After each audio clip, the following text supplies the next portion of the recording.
మనం ఇవాళ చెప్పుకోబోయేది పుష్యమి నక్షత్రం. నక్షత్రాధిపతి పుష్యమి నక్షత్రానికి శని భగవానుడు. అందున మొట్టమొదటిగా మన రాస్యాధిపతి చంద్రుడు. ఈ రోజున సప్త శనివారముల వ్రత కథ అది మీ ముందు ఉంచాలనుకున్నానండి. దాని వలన ఆ కథ అంతటిని తీసుకుని ఆ వ్రతము చేసే పద్ధతి కూడా మీకు ఈ రోజున చెప్తాను. ప్రతి శనివారం రాగానే చక్కగా మీరు ఒక 7 వారాలు అయ్యాక మానేయాల్సిన అవసరం కూడా లేదు. ఈ సప్త శనివారముల వ్రతము కథ చెప్పుకోకపోయినా ఆ సారాంశంలోని పూజా విధానాన్ని మాత్రం అందరూ చేసుకోవచ్చు.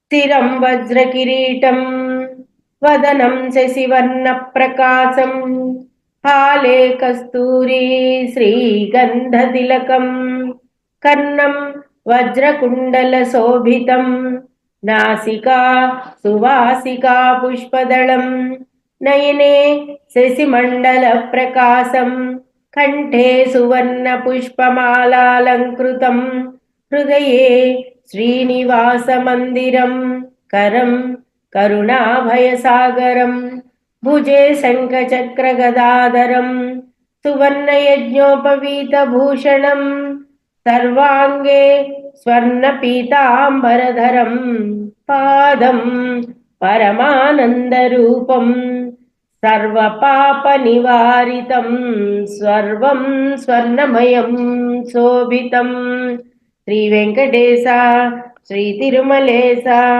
శ్రీనివాస శ్రీ శ్రీనివాస నమామ్యహం.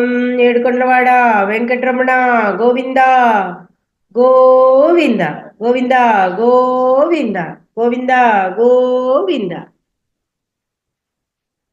సప్త శనివార వ్రత కథ దేవదత్త దంపతుల కథ. దేవదత్తులు దంపతులు కలిసి ఈ సప్త శనివార వ్రతాన్ని ఆచరించారు. ఈ విషయం ఎవరికొచ్చి దేవదంపతులకి చెప్పారో తెలుసా అండి? మీరు ఆశ్చర్యపోతారు. సాక్షాత్ అమ్మవారే వచ్చి దేవదత్తుడి భార్య దేవదత్తుడు ఇద్దరూ కలిసి ఎంతో చక్కగా వెంకటేశ్వర స్వామి వ్రతాన్ని చేసుకునే సమయంలో వారి యొక్క భక్తికి మెచ్చి ఆ కృప వలన, అమ్మవారి కృప వలన స్వామికి పూజ చెయ్యమని చెప్పి అమ్మవారే సాక్షాత్తుగా వచ్చి చెప్పడం జరుగుతుందండి. అందుకే సప్త శనివార వ్రత కథ అంత గొప్ప ఇదిలోకి వెళ్ళింది అని చెప్పడానికి చాలా చాలా చాలా పురాణ గాథలు ఉన్నాయి. ఎంతో గొప్పదైన ఈ కథని ఎవరైతే ఆచరించి చేస్తారో, కనీసం 7 వారాలు చెయ్యలేకపోయినా ఒక్క వారమన్నా చేసుకోండి. మేము 7 శనివారాలు చేయాలండి, లేదా ఈ శనివారం మొదలు పెట్టుకుని 7 రోజులు చేసి శనివారంతో పూర్తి చేయాలండి అంటే, ఏ శనివారం మొదలుపెట్టి 7 రోజులు పూర్తి చేసి మరలా శనివారం నాడు ఘనంగా పూజ చేసుకుని బ్రాహ్మణ్ణి సత్కరించవచ్చు. అది మీ యొక్క కష్టకాల పరిస్థితిని బట్టి ఉంటుంది. లేదా వారం వారం చేసుకోవచ్చు. మీకు శని ప్రభావం తీవ్రతను బట్టి ఈ కథని, ఈ వ్రతాన్ని చేసుకోవచ్చు. కథలోకి వెళ్దాం. పూర్వం కాంచీపురంలో దేవదత్తుడనే ఒక బ్రాహ్మణుడు ఉండేవాడు. అతడు వేదాంగ పారంగతుడు. అతని భార్య పేరు మాలిని. వారిద్దరూ కూడా అతిథుల్ని అభ్యాగతుల్ని ఆదరిస్తూ గృహస్థు ధర్మాన్ని పాటిస్తూ ఉండేవారు. వారికి శ్రీ వెంకటేశ్వర స్వామి ఇంటి ఇలవేలుపుగా ఉన్నాడు. ఒకనాడు వారింటికి కాశీయాత్ర చేసి వచ్చిన ఒక బ్రాహ్మణోత్తముడు వచ్చాడు. దేవదత్త దంపతులు ఆయనను సాక్షాత్తు శ్రీ వెంకటేశ్వర స్వామిగా భావించి అతిథి మర్యాదలు చేశాడు. పోనీ వచ్చిన ఆయన భోంచేసి సైలెంట్గా వెళ్ళిపోవచ్చు కదా. అబ్బే రండి మీ జాతకాలు చూస్తానని అన్నారు. భోజనానంతరము ఆ బ్రాహ్మణుడు వారి జాతకాలు పరిశీలించి చూసి జాతక ప్రకారంగాను గోచార ప్రకారంగాను దేవదత్తునికి శని దోషం వల్ల అపమృత్యువు కలిగే సూచనలు కనబడుతున్నాయని, ఆ అపమృత్యు దోష పరిహారం కోసం సప్త శనివార వ్రతం చేసి అటు శనీశ్వరుణ్ణి ఇటు శ్రీ వెంకటేశ్వర స్వామిని భక్తి శ్రద్ధలతో ఆరాధించవలసినది. అమ్మా, నీవు శ్రద్ధ వహించి నీవు నీ భర్త కూడా సప్త శనివార వ్రతం చేయడానికి ప్రోత్సహించుకుని నీ సౌభాగ్యాన్ని నిలుపుకోవాలి సుమా.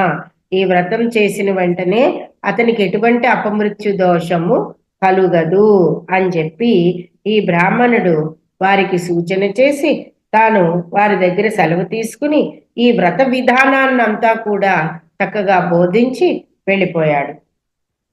దేవదత్తుడికి తారాబలం చంద్రబలం సరిపోయిన ఒక శుభదినాన, అంటే మన నక్షత్రం కూడా ఆ రోజు నక్షత్రానికి జన్మతారగానో సంపత్తారగానో మిత్రతార పరమమిత్రతార అలా కలిసి వచ్చేటట్టుగా వాళ్ళిద్దరూ కూడా ఒక రోజు చూసుకుని దంపతులిద్దరూ కూడా బ్రహ్మ ముహూర్తాన్న తెల్లవారుజామునే లేచి స్నాన ధ్యానాదులు నిర్వర్తించి ఇంటిలో ఈశాన్య భాగాన పూజాపీఠం పెట్టి మండపం వేసి వెంకటేశ్వర స్వామి చిత్రపటం పెట్టి పూజా సామాగ్రులు నైవేద్య పదార్థాలంటే ఉదయం బాలభోగ ప్రసాదమైనటువంటి కొబ్బరికాయ, అరటిపళ్ళు, నల్ల ద్రాక్ష పళ్ళు, 7 చిమ్మిలి ఉండలు సిద్ధం చేసుకుని ఉదయం పూజ చేసి ఆనాడు సాయంకాలం దాకా ఉపవాసం చేసి సాయంకాలం పళ్ళు కాయలతో పాటు అన్న నివేదన కూడా చేసుకుని 7 లడ్డూలు కూడా సిద్ధం చేసుకున్నారు. తరువాత సాయంకాల పూజ చేసుకుని ఒక బ్రాహ్మణుని పిలిచి ఆయనకి భోజనం పెట్టి ఆ పైన వారు భుజించి మొదటి రోజు వ్రతం యథావిధిగా నిర్వర్తించుకున్నారు ఆ దేవదత్తుడు మాలిని దంపతులు. ఇక్కడ మీకు ఒక మాట చెప్పాలంటే, చిమ్మిలి ఉండలు తప్పనిసరా? సప్త శనివార వ్రతానికి 7 చిమ్మిలి ఉండలు తప్పనిసరి. ఇది కథలో ఉంది కాబట్టి నిజానికి 7 చనివిడి ఉండలు కూడా చేసుకుంటారండి. 7 చనివిడి దీపాలు కూడా పెడతారు. లేదా మొదటి రోజు 1 చనివిడి దీపం, రెండవ వారం 2 చనివిడి దీపాలు, 3వ వారం 3 చనివిడి దీపాలు, ఇలా కూడా ఉందండి. అది మీ వీలుని బట్టి మీకు సమయాన్ని బట్టి 7 వారాలకి ఒక్కొక్కటి పెంచుకుంటూ వెళ్ళడమా, ఒక్కొక్క వారం 7 శనివారాలు 7 దీపాలు చొప్పున పెట్టుకోవడమా అన్నది అది మీ సంతృప్తిని బట్టి ఉంది. కానీ ప్రత్యేకంగా కథలో మాత్రం ఎక్కడ, అంటే నేను చాలా కాలం చేశాను కాబట్టి నాకు చెప్పిన గురువుల ప్రకారం నీ ఓపిక స్తోమతన బట్టి ఒక్కొక్క వారం 7 పెట్టుకున్నా పర్వాలేదు, ఒక్కొక్క వారం 1 పెట్టుకున్నా పర్వాలేదు, వెళ్ళేటప్పుడు 7 చివరికి వచ్చేటప్పటికి పెట్టుకున్నా పర్వాలేదు అని చెప్పడం జరిగింది. కానీ చిమ్మిలి ఉండలు తప్పనిసరి. ఇక బ్రాహ్మణుడి భోజనం కూడా మీకు ఆ సమయానికి బ్రాహ్మణుడు దొరికితే సరి, లేదా అయిపోయిన తర్వాత ఆఖరినే ఎవరికైనా భోజనం పెట్టుకోండి. ఈ 7 చిమ్మిలి వండలు మీ కుటుంబంలోని వారే భుజించాలి. ముందుగా ఎవరికైతే తీవ్ర స్థాయిలో శని ఉన్నాడో వారే భుజించాలి. ఇది కూడా చెప్పడం జరిగింది. రెండవది, ఈ కథలో లడ్డూలు ఎనుగు ఉన్నాయండి. లడ్డు అంటే ఇక్కడ రవ్వ లడ్డు చేసుకోవచ్చు, ఓపుకున్న వారు మిఠాయి లడ్డు కూడా చేసుకోవచ్చు. అది మీ ఓపికను బట్టి ఉంటుంది. కాబట్టి చిమ్మిలి చనివిడి అనేది తప్పనిసరి. చిమ్మిలి లడ్డూలా చేసుకుని కూడా మీరు పెట్టుకోవచ్చు. ఇది మొదటి రోజు వ్రతం యథావిధిగా నిర్వర్తించారు. ఆ విధంగా వరుసగా వారు 7 శనివారాల పాటు వ్రతాన్ని భక్తి శ్రద్ధలతో కొనసాగించారు. మొత్తానికి 7వ శనివారం కూడా అయిపోవచ్చింది. 7వ శనివారం వ్రత పరిసమాప్తి చేసి భోజనం చేసి కొంతసేపు శ్రీ వెంకటేశ్వర స్వామి మహిమలు వర్ణించుకుంటూ ఆయన లీలలు చదువుకుంటూ ఆ భక్తులిద్దరూ కూడా, ఎవరు, దేవదత్తుడు మాలినీదేవి, కాలక్షేపం చేసి ఏ నడిజాములోనో నిద్రించారు. ఆ దంపతుల భక్తి శ్రద్ధలకు పూజా విశేషాలకు ప్రసన్నుడై వెంకటేశ్వర స్వామి మాలినీదేవికి స్వప్నంలో సాక్షాత్కరించి, ఓ పరమసాధ్వి, మీ దంపతులిద్దరూ శ్రద్ధాభక్తులతో చేసిన సప్త శనివార వ్రతానికి నాకు చాలా సంతృష్టి కలిగినది. ఆ వ్రత ప్రభావం వలన నీ భర్తకు శనైశ్చర దోషం, అపమృత్యు భయం కూడా తొలగిపోయింది. అతనికి రాబోయే జన్మలోని ఆయుర్దాయాన్ని ఈ జన్మలోనికి తీసుకువచ్చి ఇతన్ని పూర్ణాయుర్దాయం కలవాణ్ణి చేశాను. మీరిద్దరూ సుఖశాంతులతో ఆనందంగా 100 సంవత్సరాలు దీవించి ధర్మార్థ కామ్య మోక్షాలనే 4 పురుషార్థాలు సాధించుకుంటూ మీ మానవ జన్మను సార్థకం చేసుకోండి అని దీవించి అదృశ్యుడైనాడు. వెంటనే ఆమె లేచి భర్తను లేపి తన స్వప్న వృత్తాంతాన్ని వినిపించింది. ఆయన కూడా సంతోషించి భార్యను అభినందించారు. ఒక శుభముహూర్తాన ఆ దంపతులిద్దరూ శ్రీ వెంకటేశ్వర స్వామి దర్శనార్థమై తిరుపతి కొండకు వెళ్ళి స్వామికి మొక్కులు తీర్చుకొని ఆ స్వామిని మనసారా స్తుతించి ప్రసాదం స్వీకరించి తిరిగి వచ్చారు. ఇంటికి వచ్చాక బ్రాహ్మణులను పిలిచి అన్న సంతర్పణ కూడా చేసుకున్నారు. పూర్వకాలంలో అది ఉండేదండి. తిరుపతి వెళ్ళొస్తే బ్రాహ్మణులను పిలిచి బంధుమిత్రులను పిలిచి భోజనం పెట్టుకుని ఆ ప్రసాదపు మన లడ్డూలను కూడా అందరికీ పెట్టేవారు. ఇది చాలా శ్రద్ధగా చేసేవారు ఒకప్పుడైతే కనుక. ఇప్పుడు ఏంటంటే వారానికి ఒకసారి వెళ్ళిపోతున్నారు కదా తిరుపతి. వారం వారం ఎక్కడ భోజనాలు పెడతారు, వీళ్ళందరూ పెట్టలేరు కదా. అది సంగతి. శ్రీ వెంకటేశ్వర స్వామి సేవ చేస్తూ చివరికి శ్రీ స్వామి సాన్నిధ్యాన్ని పొందారు. హలో శ్రీ వెంకట నాయక అని పెద్దల సూక్తి. కలియుగంలో శ్రీ వెంకటేశ్వర స్వామిని మించిన ఆరాధ్య దైవం లేదు. ఈ సప్త శనివార వ్రతంతో ఆయనను ఆరాధించిన వారికి శనితోషాలు తొలగి శ్రీ స్వామి అనుగ్రహం లభిస్తుందని సూతుడు సౌనకాది మహామునులకు వినిపించాడు. వారు విని ఆనందించారు. కలియుగమున శ్రీ వెంకటేశ్వర స్వామియే ప్రత్యక్ష దైవము. భక్తి శ్రద్ధలతో శ్రీ స్వామి వారిని అర్చించిన వారికి ఇహపరలోకములయందు భోగభాగ్యములు కలుగును. శ్రీ స్వామి వారికి మిక్కిలి ఇష్టమైన ఈ శనివార వ్రతమును చేసిన వారికి ఉన్న కష్టములు తీరును. శ్రీ స్వామి వారికి మిక్కిలి ఇష్టమైన ఈ శనివార వ్రతము అంటే మీరు ఏదన్నా ఓ మొక్కు మొక్కుకోండి. ఇప్పుడు పిల్లల పెళ్లిళ్ళు అవ్వాలను, లేకపోతే ఇప్పుడు కొంతమందికి సంతాన స్థానంలో శని దృష్టి వలన కొన్ని ఇబ్బందులు కలుగుతాయి. కొంతమందికి శని దృష్టి వలన బంధువులతో ఇబ్బందులు కలుగుతాయి. అయితే శని ప్రభావం జాతక చక్రంలో లేకుండా ఎవ్వరూ ఉండరండి. అయితే శని పట్టుకున్నప్పుడే చెయ్యాలా అంటే శని ఎప్పుడు పట్టుకునే ఉంటాడు మనల్ని. ఏదో ఒక రూపంలో ఎక్కడో ఒక్కడ మూలం ఉండనే ఉంటాడు ఆయన. ఎందుకు? మనం ఎప్పుడు ధర్మం తప్పుదామా అని వెతకడానికి పట్టుకుంటాడు, ఉంటాడు, కూడానే ఉంటాడు.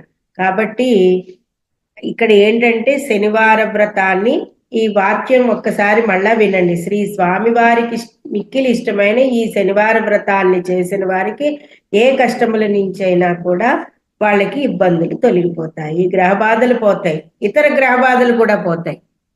ఒక్క గ్రహ బాధని ఇక్కడ సూచించలేదండి, ఇతర గ్రహ బాధలు కూడా పోతాయి.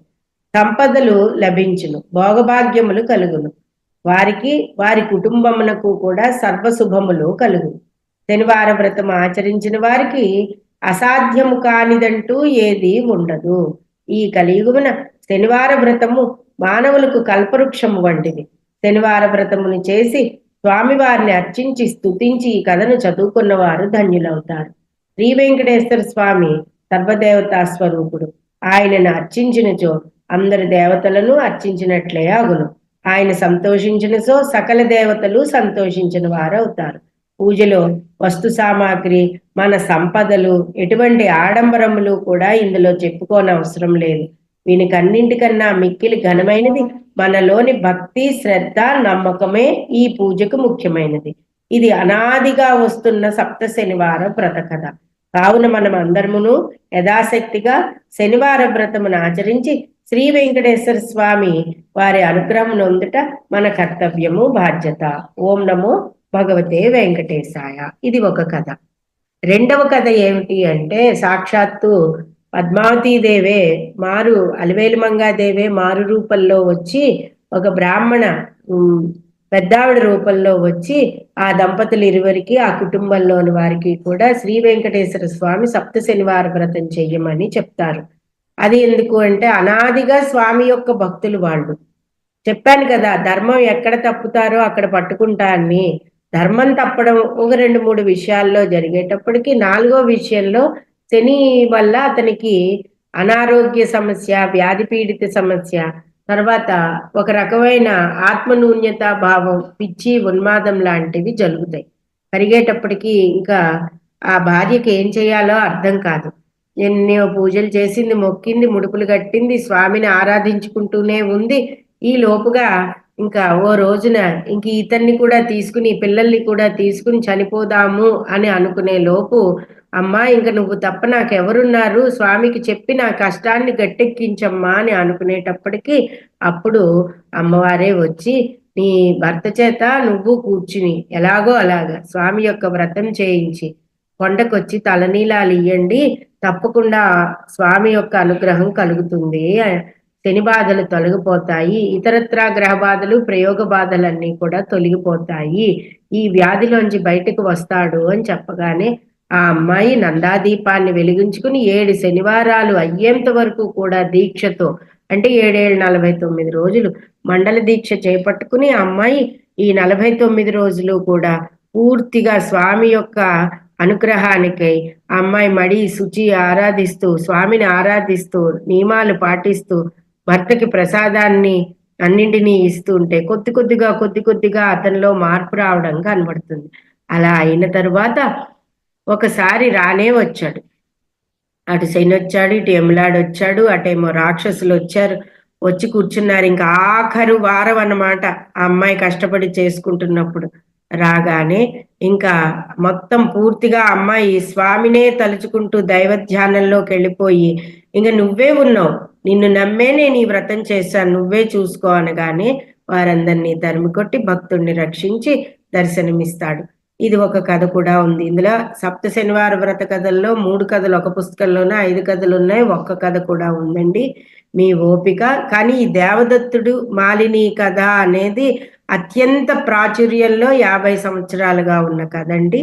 అంచేత అందరూ కూడా ఈ సప్త శనివార వ్రతాన్ని ఆచరించండి.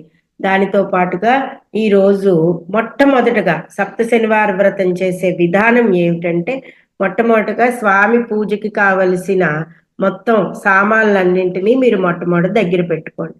దగ్గర పెట్టుకున్నాక ఆచమనం చేసి మీ సంకల్పం ఏమిటో చెప్పుకుని, మీ కోరిక ఏమిటో చెప్పుకుని, మీ నక్షత్రం చెప్పుకుని, మీరు ఏ పనికైతే చేస్తున్నారో స్వామిని అడుగుతున్నారో అది సంకల్పం అంతా అయిన తర్వాత కలశ పూజ చేసుకుంటారు. ఆ కలశంలో నీళ్లు దేవుడి మీద, దేవతా సామాన్ల మీద, మీ మీద జల్లుకుంటారు. అయిపోయిన తర్వాత మొట్టమొదటిగా గణపతి పూజ చేస్తాం.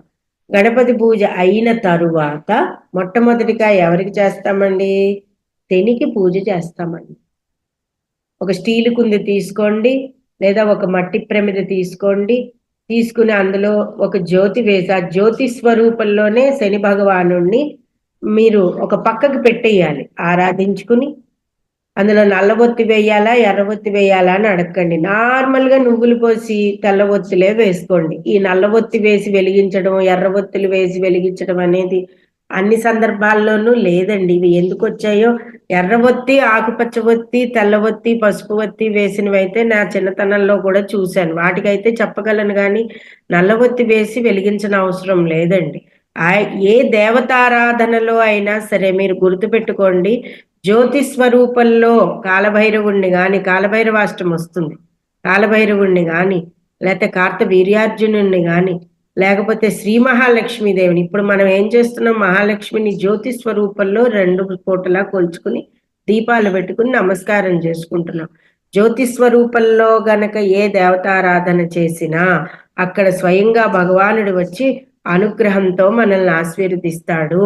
ఆయన కృపకి మనం ఎల్లవేళలా పాత్రలు అవుతాము. కాబట్టి ఒక పక్కకి మన వెనక భాగం ఓ పక్కకి ఏం చేస్తారు అంటే, ముందుగా కాస్త ఒక ముగ్గు వేసి అందు ఒక మట్టి ప్రమిద పెట్టి నువ్వుల నూనె పోసి ఒత్తులు వేసి ఆ ఒత్తిలు రెండు ఒత్తులు వేసి, అంటే సాధ్యం త్రిభక్తి సంయుక్తం 3 ఒత్తులు కలిపి ఒక ఒత్తి, అలా 2 ఒత్తులు వేసి దాన్ని వెలిగించి శని భగవానుడి ప్రీత్యర్థం జ్యోతి స్వరూప శని భగవాయన మహా అని చెప్పి నమస్కారం చేసుకుని ఒక మిశ్రియో, ఒక బెల్లం ముక్కో, ఒక పంచదారో ఏదో ఒకటి పెట్టి ఆయనకి నీళ్లు వదిలేసి పూజ అంతా అయిపోయి, పంచపూజ చాలండి. లంపృథ్వీ తత్వాత్మికాయనమా అని చెప్పి ఆ జ్యోతిని అలా వదిలేసేయండి. ఆ ప్రసాదాన్ని అలా వదిలేసి దాన్ని తులసికోటలోనో చెట్లలోనో పెట్టండి. పక్షులు లేకపోతే చీమలు అలాంటి క్రిములు ఏమన్నా తింటాయి. ఓ నమస్కారం చేసుకుని, నీ బాధ నుంచి నాకు ఎలాంటి ఇబ్బందులు లేకుండా నేను స్వామివారికి కూడా వ్రతం చేసుకుంటున్నాను తండ్రి, నన్ను అనుగ్రహించు, ఆ వ్రతం అంతా పూర్తి చేసే బాధ్యత నీదే అని చెప్పి స్వామిని వేడుకుని శ్రీ వెంకటేశ్వర స్వామి వ్రతాన్ని మాత్రం మీరు భక్తి శ్రద్ధలతో అనుగ్రహంతో ఆయన అనుగ్రహం తొందరగా కలిగేలాగా భక్తి శ్రద్ధలతో ఆయన అనుగ్రహానికే సత్వరమే పూజ చేసుకోవడం ప్రారంభించండి.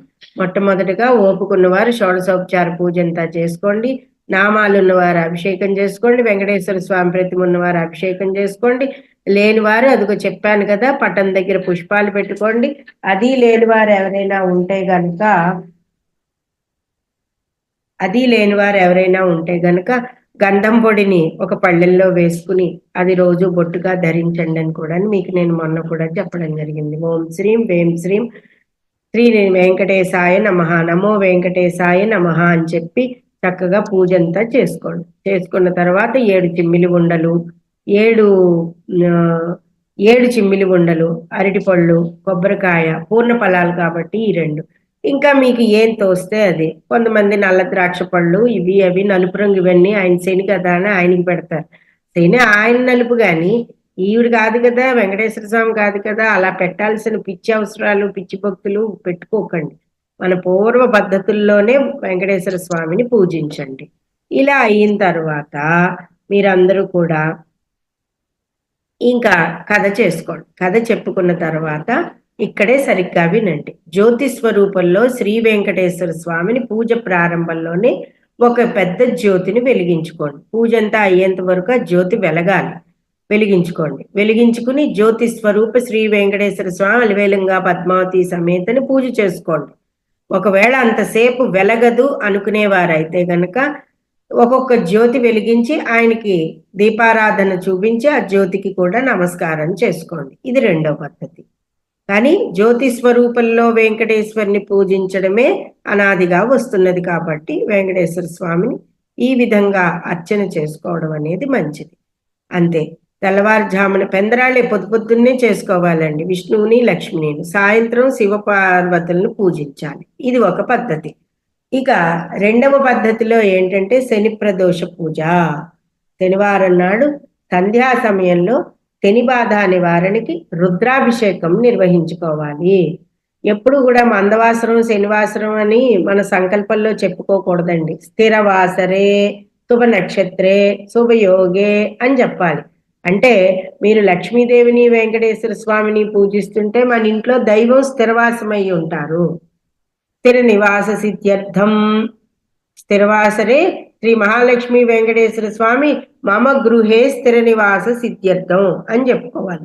అదే ప్రదోష సమయంలో కూడా ప్రదోషకాల పూజాం స్థిరవాసరే సకల దేవత అనుగ్రహ కటాక్ష సిద్ధ్యర్థం సకల దేవత మమ స్వగృహే లేకపోతే శోభన గృహే మమ గృహే వసతి గృహే ఏదైతే అది చెప్పుకుని స్థిర నివాస సిద్ధ్యర్థం అని చెప్పుకోవాలండి. సంకల్పం చెప్పుకుని ఇలాగా 2 పూటలా కూడా పూజ చేసుకున్న వారికి సకల దేవత అనుగ్రహం లభిస్తుంది. శ్రీ వెంకటేశ్వర స్వామి లక్ష్మీదేవి అనుగ్రహం లభిస్తుంది. మీరు ఉదయం పూజ చేస్తే గనక అది వెంకటేశ్వర స్వామికి లక్ష్మీదేవి విష్ణు స్వరూపానికి వెళ్తుందండి, లక్ష్మీదేవికి వెళ్తుంది. సంధ్యా పూజ గౌరీదేవికి శివుడికి వెళుతుంది. అందుచేత ఈ పద్ధతి ప్రకారం శ్రీ వెంకటేశ్వర స్వామిని సప్త శనివార వ్రతం ఆచరించిన వారికి అటు సంతాన స్థానంలో పంచమ శని దృష్టి పడినా, పంచమ శని నడిచినా, లేదా అర్ధాష్టమ శని నడుస్తున్నా, అష్టమ శని నడుస్తున్నా, రోగస్థానంలో శని నడుస్తున్నా, ఏదైనా కానీ శని లాంగ్ పీరియడ్ జాతక చక్రంలో ఉంటాడు కాబట్టి గోచారంలో ఏమో 2.5 సంవత్సరాలు, జన్మదశలో ఏమో 19 సంవత్సరాలు ఉంటాడు కాబట్టి ఈ పూజ చేసుకోవడం అనేది చాలా విశేషమైనది. ఈ దేవదత్తుల మాలిని కథ అందరూ చదువుకోండి. కథ చదువుకుని అక్షతలు వేసుకోండి. సకల జనులు కూడా స్వామి అనుగ్రహానికి పాత్రులై ఎల్లవేళలా కూడా సుఖ సంతోషాలతో ఉండండి. ఇది సప్త శనివార వ్రత కథ. ఈ ఒక్క కథ చాలండి. నేను అనాదిగా చేసింది కూడా ఇదే. మా ఇంట్లో పాత పుస్తకంలోంచి తీసుకొచ్చి నేను ఇందులో పొందుపరిచాను. ఇదమ్మా. ఇంకెవరికైనా డౌట్లు ఉన్నాయా? మెసేజ్ ద్వారా తెలియపరచచ్చు. నిరుద్యోగ సమస్య ఉన్న వారు సప్త శనివార వ్రతం చేసుకోవచ్చు. పెళ్లిళ్ళు అవ్వని వాళ్ళు సప్త శనివార వ్రతం చేసుకోవచ్చు. అలాగే ఇంకా ఇతరత్ర ఏదైనా ఒక అప్పు తీరడం కానీ, లోను ఇల్లు కట్టుకుంటున్నప్పుడు ఏదైనా ముఖ్యమైన పనులకి రావడం కానీ, ఏం చేసినా మీరు ఈ వ్రతం చేసుకోవచ్చు. కానీ చేసే ముందు చేశాము అవ్వలేదు అంటే అది శుభం కాదు కాబట్టి మీకు ఆ పని అవ్వలేదు. అది శుభమైతే అది దానివల్ల మీకు కలిసొస్తే డెఫినెట్‌గా స్వామి కృప మీ అందు ఉంటుంది. భగవంతుడు ఇవ్వలేదు అంటే మన మంచి కోరే ఇవ్వలేదని మాత్రమే అర్థం చేసుకోండి. ఓకే. రేపటి భాగంలో ఆశ్లేష నక్షత్రం, సర్ప నక్షత్రం అది. ఓకే. ఈ కథ, ఈ నక్షత్ర వివరాలు మనకి సర్ప నక్షత్రం కాబట్టి ఏమిటి, ఏ కథ చెప్పుకుంటాము అన్నది రేపటి భాగంలో చూద్దాం. అంతవరకు స్వస్తి. ఓం నమో వెంకటేశాయ. ఓం స్వస్తి ప్రజాభ్యం పరిపాలయంతాం న్యాయేన మార్గం మహీం మహిషాం గో బ్రాహ్మణేభ్య శుభమస్తు నిత్యం. లోకా సమస్తా సుఖినో భవంతు. భరణి నక్షత్రం కదా అప్లోడ్ అయిందండి స్కందాగ్రజ ఛానల్లో. మీరు కూడా వింటున్నారు కథలన్నీను. మీ ఫ్రెండ్స్కి, స్నేహితులకి, చుట్టాలకి కూడా మా కథలని మా ఛానల్ ద్వారా పంపించండి. లైక్ చేయండి, షేర్ చేయండి, మా ఛానల్ని సబ్స్క్రైబ్ చేసుకోండి. స్వస్తి.